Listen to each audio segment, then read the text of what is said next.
Once upon a time, there was a girl who used to live with her father.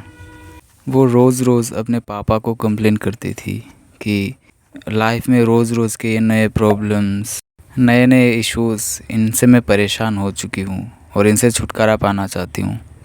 ऐसा लगता है दुनिया के सारे प्रॉब्लम्स मेरे ही सर पे हैं।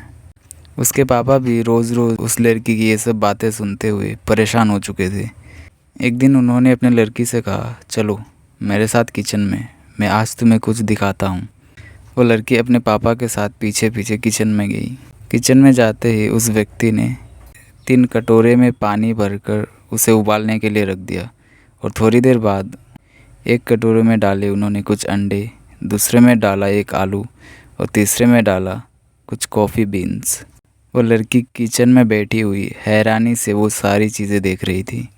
करीबन 20 मिनट के बाद वो व्यक्ति वापस किचन में आए और आग को बंद करते हुए तीनों चीज़ों को कटोरे से उतारा और अपनी लड़की से कहा, ज़रा देख के बताओ तो इन 3 चीज़ों को देख के तुम्हें क्या समझ में आ रहा है। उस लड़की ने कहा, यह तो बस एक आलू है, 2 उबले हुए अंडे हैं और कुछ कॉफ़ी बीन्स है उबले हुए, इनमें से मुझे क्या ही समझ में आएगा। उसके पिता ने कहा, वापस गौर से देखो।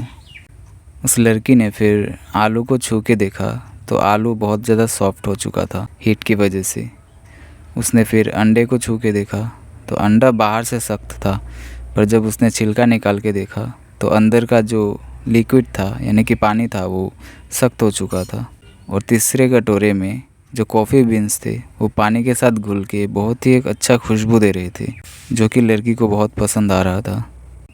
पिताजी ने कहा, ये तीनों चीज़ें हमें लाइफ का एक बहुत ही इम्पोर्टेंट लेसन सिखाती है। कटोरे का वो उबलता हुआ पानी हमारे लाइफ के प्रॉब्लम्स की तरह है।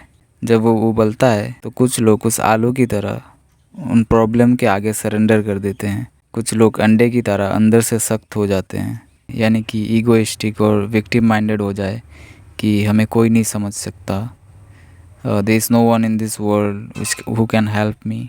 और कुछ लोग उस कॉफ़ी बीन्स की तरह अपने सराउंडिंग को बदल देते हैं अपने हिसाब से।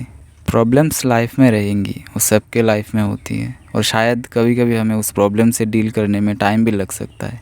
पर दुख जो होता है वो एक प्रकार का भाव होता है, यानी कि एक प्रकार का इमोशन होता है। उससे जब चाहे हम लोग निजात पा सकते हैं। वो डिपेंड करता है हमारे माइंडसेट के ऊपर।